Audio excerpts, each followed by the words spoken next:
참고인 박주민 변호사께 여쭙겠습니다.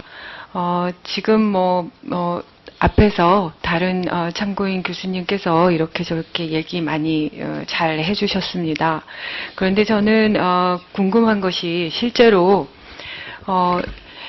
3심이라는 사법부의 제도 속에서 결국은 각각의 재판관이 가지고 있는 어떤 경험칙에 의해서 결국은 판단을 내리고 어떤 증인의 신빙성을 탄핵하고 믿을 만한 진술들을 선택할 수밖에 없는 거일 텐데요. 이번에 사실 먼저 꺼내 주셨으니 김용판 전 서울경찰청장의 무죄 판결에 대해서 박주민 변호사는 이 내용들에 대해서 문제가 있다고 보십니까? 아니면 경험칙이나 어떻게 보면 일반적인 판결로서 타당하다 이렇게 보시는가요? 일단 제 개인적인 견해를 좀 말씀드리겠습니다. 이 사건의 시작이라고 할 수 있는 검찰의 수사와 기소 부분에 있어서 부족한 점이 많았다는 점 우선 말씀드리겠습니다. 이 사건의 핵심은 김용판 전 서울청장이 어떠한 의도를 가지고 어떤 행동을 했느냐, 어떤 의도를 가지고 행동을 했느냐를 밝히는 것인데, 김용판 전 서울청장의 의도를 밝히는데 반드시 필요했던 여러 가지 요인들이 제대로 수사돼서 법원에 현출되지는 못했다고 봅니다. 대표적인 것이 참고자료로만 제출이 됐었던 국정원 박원동 국장과의 어떤 통화 내용이라든지 내용만 제출이 됐죠. 내용은 제출이 되지 않고 기타 등등 이런 부분들이 제출이 안 됐던 부분들, 그리고 심리전단장이 김하영 국정원 직원 김하영에게 문자를 보냈다는 사실은 파악하고 있었음에도 불구하고 그런 내용들이 제대로 수사되거나 기소가 되지 못했던 부분들, 이런 것들 때문에 사실은 재판부로서도 아마 마음 편하게 어떤 김용판 전 서울청장의 의도에 대해서 파악하기는 좀 어려웠다는 생각이 좀 듭니다. 그런 한계가 있었지만 또 나름대로 재판부가 좀 심사숙고해서 제대로 좀 판결을 해줬으면 좋겠는데, 제가 보기엔 역시 판결 부분에 있어서도 부족한 부분이 있다고 생각됩니다. 첫째는 사건의 전체적인 흐름을 좀 놓쳤다고 보고 있습니다. 데이터를 분석을 시작한 지 50시간 만에 분석을 마칩니다. 상당히 많은 것들을 조사를 해야 됨에도 불구하고 50시간이란 짧은 시간을 썼었던 것이고, 특히 검찰이 지적한 것처럼 그날 16일 날 발표 있었던 당일날 오후 3시경에 작성된 업무일지에는 이미 결론을 낸 듯한 기재들이 다수 발견이 됩니다. 만약에 이것이 검찰의 의심대로 그 당시 이미 결론을 낸 것이라면 실질적인 데이터 분석 시간은 채 40시간 정도에 불과하다고 생각됩니다. 그래서 굉장히 짧은 시간 분석을 했고, 그 다음에 분석을 공식적으로 마친 뒤에 1시간 45분 만에 보도자료를 다 완성해서 배포하는 일까지 마칩니다. 결과적으로 굉장히 짧은 시간 내에 조사와 보도자료 배포가 이루어졌다는 것을 알 수 있고요. 그 다음에 발표됐던 내용도 나중에 확인되지만 사실과는 상당히 다른 부족한 부분이 많았던, 그래서 판결문에는 아쉽다는 표현을 할 수밖에 없었던 그런 내용만 담고 있었다는 것입니다. 그리고 나서 이렇게 발표된 보도자료를 뒤집을 수 있을 만한 자료들은 이틀이 지나서야 수서경찰서로 전달이 됩니다. 그래서 전체적으로 봤을 때 이 흐름, 전체적인 사건의 흐름을 보면은 뭔가 좀 상당히 문제가 있다라는 느낌을 가질 수밖에 없는데, 그러한 어떤 판단을 재판부는 하지 않고 있습니다. 두 번째는 이렇게 전체적인 사건의 흐름을 놓치는 대신에 전체 흐름을 다 조각조각 내서 이제 개별 부분에서의 증거의 형량, 증거에 대한 비교 형량만으로 이제 사건을 판단하는데, 증거를 비교 형량함에 있어서 권은희 과장의 진술과 상대편에 서 있는 경찰의 진술의 무게를 좀 잘못 형량하고 있는 것이 아닌가 생각됩니다. 대표적으로 김용판 전 서울청장하고 같이 공동의 작업을 했었다고 볼 수밖에 없는 서울 청의 분석관들 진술은 사실은 김용판 전 청장에게 이제 불리한 진술을 할 수 없는 사람들의 진술이라고 봐야 되고, 또 수서경찰서에 있는 경찰들 역시도 상명하복 관계가 강한, 상명하복의 위계가 강한 경찰 조직에 속해 있는 사람으로서 김용판 전 서울청장에게 불리한 진술을 할 수 없는 사람인데, 이런 사람들의 진술을 조직 내에서 불이익을 감수하면서 사실을 이야기한 권은희 과장의 진술과 동일한 무게 또는 그보다 더 무거운 무게로 판단한 것입니다. 이것은 제가 가지고 있는 상식하고는 상당히 배치가 되고 있습니다. 그러다 보니까 법원의 판단에서도 곳곳에 모순점이 좀 발견이 되는데요. 경찰들이 데이터 분석 범위를 좁힌 그 과정에서 불법성을 범하지 않기 위해서 고심한 결과다라고 재판부는 인정을 하는데, 그럼에도 불구하고 이 경찰들이 김하영 씨가 제출한 노트북에서 삭제되어 있는 파일을 복원한 부분에 대해서는 문제 제기를 하지 않습니다. 무슨 얘기냐면 김하영 씨가 분석 범위를 좁혀달라는 그 의사를 존중할 수밖에 없었다. 그래야만 불법성 시비를 피할 수 있었다라고 고민했다고 하는데, 그러면 김하영 씨가 삭제한 파일의 경우에는 김하영 씨가 보지 말라는 의사를 표시한 거기 때문에 그것을 복원하는 것 자체가 이 경찰들이 갖고 있는 논리 구조에는 반하는 것임에도 불구하고 거기에 대해서는 아무런 판단을 법원이 하고 있지 않다는 것이죠. 그리고 메모장 파일이 발견됐을 때 경찰들이 그 메모장 파일의 의미를 제대로 이해하지 못했다라는 진술을 가볍게 믿어버립니다. 근데 메모장 파일에 기재됐었던 IP 주소 변경을 해야 된다, 변조를 해야 된다라는 기재와 또 실제로 IP 변조 프로그램을 썼다는 사실까지 경찰이 다 발견해냈음에도 불구하고 이 메모장 파일의 의미를 제대로 해석하지 못했다라는 것 자체가 일반인들의 상식에도 아마 부합하지 않을 것입니다. 근데 이런 것들을 쉽게 그냥 경찰들의 말들을 믿어버리는 모습들을 보여주고 있습니다. 그래서 전체적인 사건의 흐름을 놓치고 있다는 것, 각 부분을 판단함에 있어서 무겁게 다뤄야 될 증거는 가볍게 다뤄야 될 증거는 무겁게 다루면서 곳곳에 논리적인 모순점들을 갖고 있는 그런 판결문이 되었다라고 저는 생각하고 있습니다. 네. 아까 그 부분과 관련해서 재판의 문제점을 많이 얘기해 주셨는데요. 저는 그렇게 생각합니다. 실제로 모든 어떤 사회적으로 이슈가 되는 사건들이 언제나 정치적이기만 하고 법적이기만 하고 입법적이기만 한 겁니까? 그건 아니죠.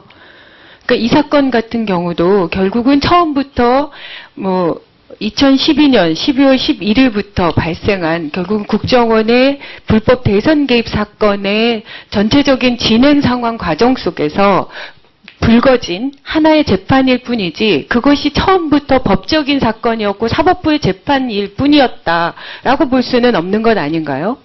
예, 그렇습니다. 사실은 이 모든 사건이 여러 가지 어떤 방향과 측면에서 볼 수밖에 없습니다. 그리고 그렇게 봄으로써 그 사건의 실체에 대해서 보다 분명한 정보들이 제공이 될 수 있는 것이고, 그런 측면에서 방금 그 최 교수님께서도 입법, 사법, 행정부가 나눠져 있지만 각기 부여된 영역 내에서 동시에 작용할 수 있다는 취지로 말씀해 주신 것 같습니다. 그렇습니다. 예를 들면 예전에 핵폐기장 문제 같은 경우도 그 핵폐기장에 대한 근원적인 문제 제기를 하는 데 있어서는 바깥에 있는 시민활동가 뿐만이 아니라 정치 영역에 있는 정치인들 그리고 또 그 문제들이 결국은 사법부의 판단을 받아야만 하고, 이런 과정 속에서 예를 들면 사법부의 판단만을 결과를 가지고 그 문제에 대해서 왈가왈부하지 마라. 그것이 나의 입맛에 맞지 않기 때문에 문제 제기를 하는 것이다. 이렇게 비판받는 것, 그리고 사법부의 독립을 침해한다. 이렇게 얘기하는 건 저는 옳지 않다고 생각하는데 어떻게 보십니까? 예, 저도 그렇게 생각합니다. 사법부의 판단 존중돼야 하지만 사법부의 판단이 절대적 진리다라고 보기는 어려운 것이 또 사실입니다. 가장 비근한 예로 4대강에 관련된 각종 소송에서 현재까지는 4대강 소송 과정에서 잘못이 없다고 나왔지만 이번에 감사원의 감사 보고에 따르면은 많은 문제점이 있었다는 것이 새롭게 밝혀졌습니다. 그 결과 지금 물론 대법원에서는 4대강에 대한 판결을 내고 있지 못하고 있는데, 이것처럼 법원이 판단한 경우에도 실수가 있을 수 있고 진실의 일부만을 반영한 판결을 내릴 수가 있는 것입니다. 그렇기 때문에 사법부의 판결 과정에 대해서도 여러 가지 절차를 통해서 통제하도록 지금 만들어져 있는 거고, 가장 대표적인 것이 바로 이제 입법부, 국회의 기능으로 그렇게 헌법도 상정하고 있는 것입니다. 그렇죠. 실제로 지금 말씀하신 것처럼 결국은 저는 이 국정원의 불법 대선 개입 사건에 대한 부분이 전체적으로 정치적 책임과 도의적 책임과 법적 책임이 문제가 될 수 있는데, 결국은 이 모든 책임들을 마치 하나의 법적인 재판을 통해서만 모든 것들이 결정되는 것처럼 호도하고 왜곡시키고 있는데, 저는 이 사건에 문제점이 있다라고 보는데 어떻게 보십니까? 실제로 워터게이트 사건 같은 경우에도 국회에서의 조사와 특별검사 임명에 따른 수사, 그리고 법원에서의 여러 가지 재판이 병행해서 이루어졌습니다. 그런 것들이 있었기 때문에 워터게이트 사건이 실체에 접근할 수 있었고, 미국의 역사적으로 평가할 수 있을 만한 그런 성과들을 알 수 있었다고 생각합니다. 예. 네. 이 사건과 관련해서 무죄 판결이 났다라고 해서 모든 의혹들이 해소되는 게 아니라 오히려 증폭되는 부분들이 있고, 결국 변화되지 않는, 그러니까 재판의 결과와 무관하게 여전히 남아있는 사실관계가 저는 있다고 생각합니다. 그것은 바로 2012년 12월 16일 단 한 번도 경찰에서 있었지 않았던 일요일 밤 11시에 전격 결과를 발표했으나 결과적으로는 그 결과가 허위였음을 누구도 부인하지 않습니다. 다만 그것과 관련돼 있는 사람들의 의도가 있었냐라는 부분에 대한 재판으로 국한되어 있을 뿐이고, 결국 그 과정에서 지난번에 우리 민주당에서 끊임없이 문제 제기했던 관련자들에 대한 같이 수사를 해야 된다라고 얘기했음에도 불구하고 그 부분들이 놓쳐졌지 않습니까? 거기에 대한 문제점은 있다고 보십니까? 아까도 말씀드렸지만 사실상 공모했을 것이라고 보여지는 다수의 경찰관들이 기소가 되지 않은 상태에서 오히려 그 경찰들이 법정에 출석을 해서 자신과 공모관계에 있을 수도 있는 상관이었던 김용판 전 서울청장에 관해서 유리한 증언들을 쏟아냈고, 그 증언들이 대부분 법원에 의해서 여과 없이 채택이 되는 그런 모습을 보였습니다. 그 과정을 통해서 사실 어떻게 보면은 아까도 말씀드렸듯이 오히려 더 무겁게 다뤄져야 됐었던 권은희 과장의 진술이라든지 이런 부분들이 가볍게 다뤄지는 부분, 이런 것들이 전반적으로 재판에 일정 정도 상당히 많은 영향을 미쳤다고 생각합니다. 제가 그 부분과 관련해서 최승원 참고인께 잠깐 한번 여쭤보겠습니다. 지난 우리나라에서 사회적으로 이슈가 많이 됐던 부분들이 끊임없이 여러 영역에서 문제 제기를 했으나 10년이 넘고 수십 년이 넘도록 문제가 해결이 되지 않다가 그것이 사법부의 판단을 통해서 일정 부분 진전이 된 사례들이 있습니다. 혹시 호주제나 또 간통죄나 이런 부분들에 대해서 알고 계시죠? 그러면 그런 문제들에 대해서 재판이 진행되는 과정 속에서 그 문제들을 끊임없이 제기해왔던 일반 사회 영역에서 끊임없이 문제 제기를 하거나 어느 방향으로 판결이 나기를 옳다고 주장하는 것들, 그리고 그것과 관련해서 사후 입법이나 사전 입법을 통해서 정치인들이 그 문제들에 대해서 사회적 발언을 하고 이러는 것들이 모두 정치적으로 사법부의 독립을 침해하는 것으로 보십니까? 아까 말씀드린 것처럼 우리 대한민국이라는 공동체 내에서의 각 헌법기관과 또 여러 주체들의 역할이 있습니다. 그게 전혀 무관치 않다고는 말씀드렸습니다. 다만 우리가 사법부를 중시하는 것은 사법부가 그 자리를 지켜줘야만 법적 안정이 이루어지고 또 그럼으로써 많은 부분들이 흔들리지 않고 미래를 향해 갈 수 있다는 그런 믿음 때문일 것입니다. 그와 관련해서 여러 정치, 경제, 사회 분야에서 의견들이 나올 수 있고 또 그것들이 소중하게 사법부에도 받아들여지는 게 사법부의 역할에도 필요할 걸로 생각을 합니다. 과거와 달리 현재의 사법부는 사법 소국지가 아닌 사법 적국지 입장에서 많은 부분들을 감당해내갈 수밖에 없습니다. 이해조절적인 역할도 해야 되고 형식적인 합법성만 아니라 그 내용을 들여다보고 내용 속에 담겨져 있는 실질적 적법성이 무엇인가를 부단히 노력하고 탐구하는 그런 자세들을 우리 법원은 가지고 있고 노력을 하는 것으로 저도 옆에서 지켜보고 있습니다. 이제 그런 점에서 이제 연결은 불가피하나 제 개인 소견은 가능한 한 정치적인 부분만큼은 어느 정도 자제되는 게 바람직하다 그런 생각을 합니다. 아시는 것처럼 사법부가 흔들리는 것은 특히 정치적인 영향 때문이 가장 큰 거 아니겠습니까? 네. 그래서 저는 오늘 인사청문회에 나온 것을 의미 있는 제 자신의 그 보람 있는 시간으로 생각을 하고 네. 그와 관련해서 대법원이 중심이 돼서 사법부가 그러한 미래의 대한민국을 법적으로 뒷받침한 역할하는 그런 소중한 하나의 전환점이 될 것으로도 기대를 해봅니다. 네, 알겠습니다. 저는 실제로 헌법재판의 대상, 위헌 재판의 대상을 사실상 재판도 포함돼야 된다라는 주장들도 있는 것처럼 저는 오히려 사법부에 대한 제대로 된 비판이라는 것은 반드시 필요하다고 보고요.